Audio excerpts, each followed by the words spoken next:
4 चरण हैं ध्यान के। 10-10 मिनट के लिए एक एक चरण करना है। पहला चरण है आमंत्रण, वो निमंत्रण है परमात्मा की शक्ति के लिए। दूसरा चरण है रेचन, कैथारसिस, भीतर जो भी व्यर्थ और कचरा इकट्ठा है उसे फेंकने के लिए, चित्त को निर्भर अनबर्डन करने के लिए। तीसरा चरण है जिज्ञासा, इंक्वायरी, उस अंतरतम प्रश्न को उठाने के लिए कि मैं कौन हूं, सत्य की खोज के लिए, स्वयं की खोज के लिए। और चौथा चरण है प्रतीक्षा, अवेटिंग। इन 3 चरणों में हमने जो किया है उसके परिणाम की प्रतीक्षा के लिए मौन रह जाने का। पहले चरण आमंत्रण में 10 मिनट तक भस्त्रिका का प्रयोग करना है, तीव्र श्वास का प्रयोग करना है, फास्ट ब्रीदिंग का प्रयोग करना है।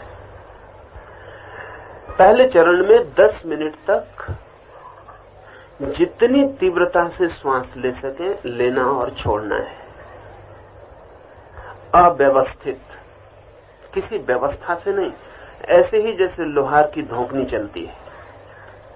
अव्यवस्थित इसलिए कि जितनी अव्यवस्थित होगी श्वास, जितनी अनार्किक ब्रीदिंग होगी, उतनी ही आपकी जो रूटीन चित्त की अवस्था है उसको तोड़ने में सहयोग मिलता है। जैसी आप श्वास रोज लेते रहते हैं वैसी ही श्वास लेते रह के आपके चित्त को बदलने का उपाय नहीं है। आपके श्वास को बदलना ही पड़ेगा, तब आपके भीतर के चित्त के परिवर्तन की संभावना पैदा होती है। तीव्रता पर ही ध्यान रखना है। इतने जोर से लेनी और छोड़नी है 10 मिनट तक श्वास कि आप भूल ही जाएं कि कुछ और भी बचा, श्वास ही बची। सारी शक्ति श्वास पर लगा देनी। इसके 3 परिणाम होंगे। पहला परिणाम तो यह होगा कि धीरे धीरे आपको शरीर का बोध मिट जाएगा और प्राण का बोध रह जाएगा, श्वास का बोध रह जाएगा। ये भीतर की यात्रा पर पहला पड़ाव है। दूसरा परिणाम यह होगा कि सारे शरीर में विद्युत, बॉडी इलेक्ट्रिसिटी दौड़ने लगेगी, सारा शरीर कपने लगेगा और विद्युत के कंपन सारे शरीर में गूंजने लगेंगे। ये शरीर में विद्युत के कंपन का गूंजना अत्यंत जरूरी है, इसके बिना भीतर प्रवेश नहीं हो सकता। हमारे पास जितनी शक्ति है वो पूरी की पूरी जग जाए तो ही छलांग लगा सकते हैं।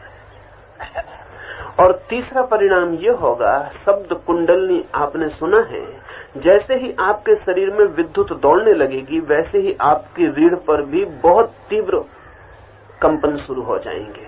कोई चीज रीढ़ पर उठनी शुरू हो जाएगी जैसे नीचे से कोई चीज ऊपर की तरफ यात्रा पर निकल गई। ये 3 चरण पहले प्रयोग में घटित होते हैं अगर आपने पहला प्रयोग किया। इसमें आपके सिर्फ करने का ही सवाल है, नहीं किया तो नहीं घटित होते हैं, किया तो घटित होते हैं।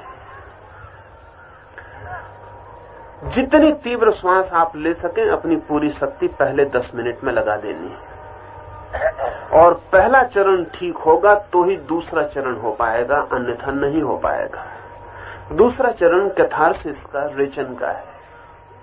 जैसे ही शरीर की शक्ति जग जाएगी और कुंडलनी पर आघात शुरू होंगे और आपको शरीर का बोध मिट जाएगा, प्राण का बोध रह जाएगा और सारा शरीर बिजली के दौड़ते हुए कंपन का प्रवाह मात्र बन जाएगा, वैसे ही आपके शरीर में बहुत सी घटनाएं घटनी शुरू हो जाएंगी। जरूरत है कि आप उन्हें रोकें नहीं बल्कि सहयोग करें।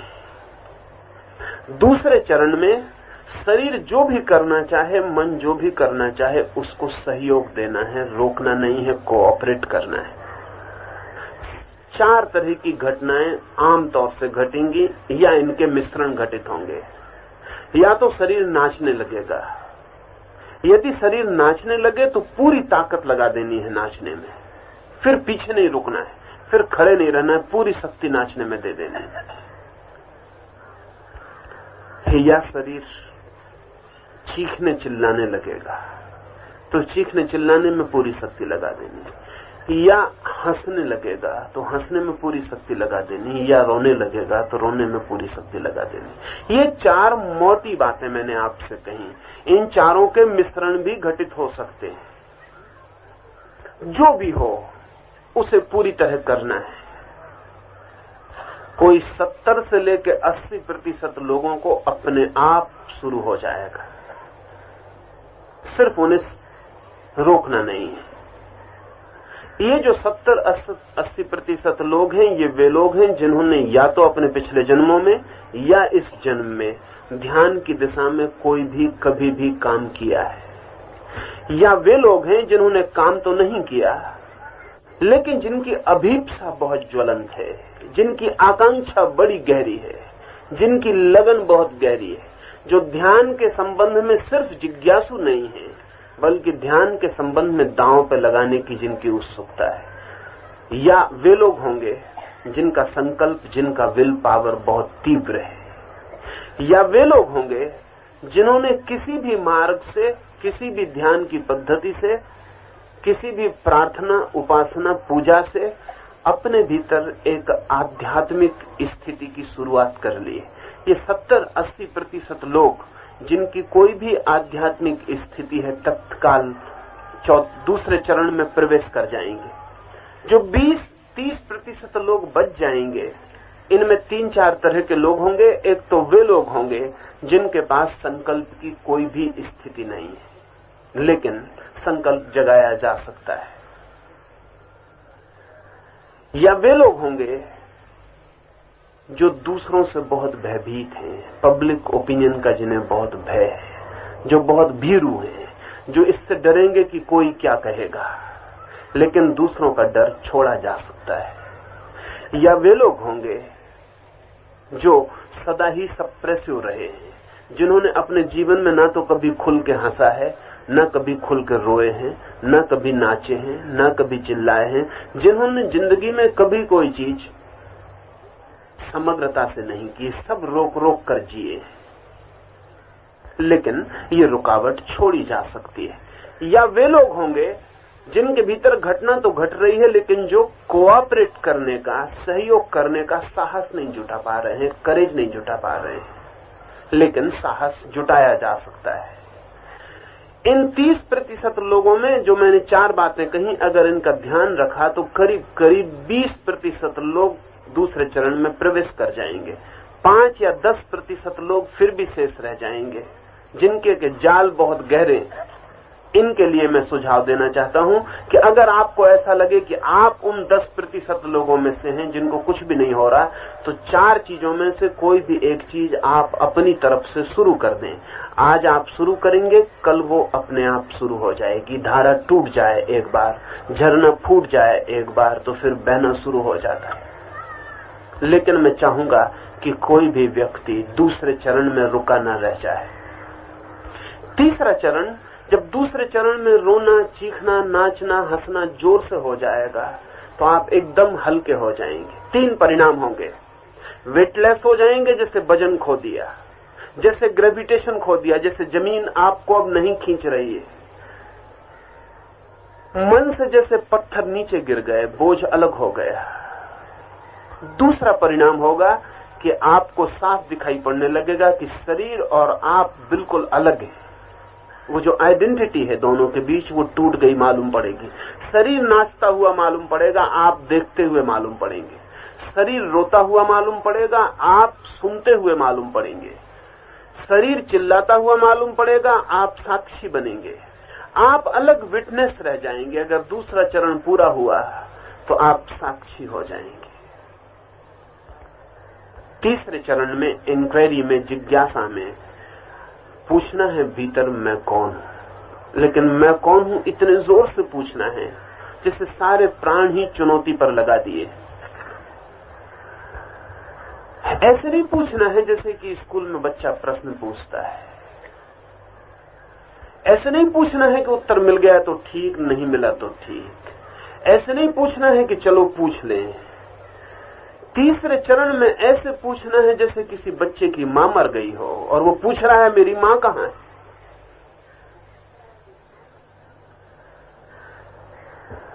तीसरे चरण में पूरे प्राण दांव पर लगा के पूछना है। किसी के घर में आग लग गई और वो पूछ रहा है पानी कहां है। कोई मर रहा है और पूछ रहा है कि जीवन क्या है।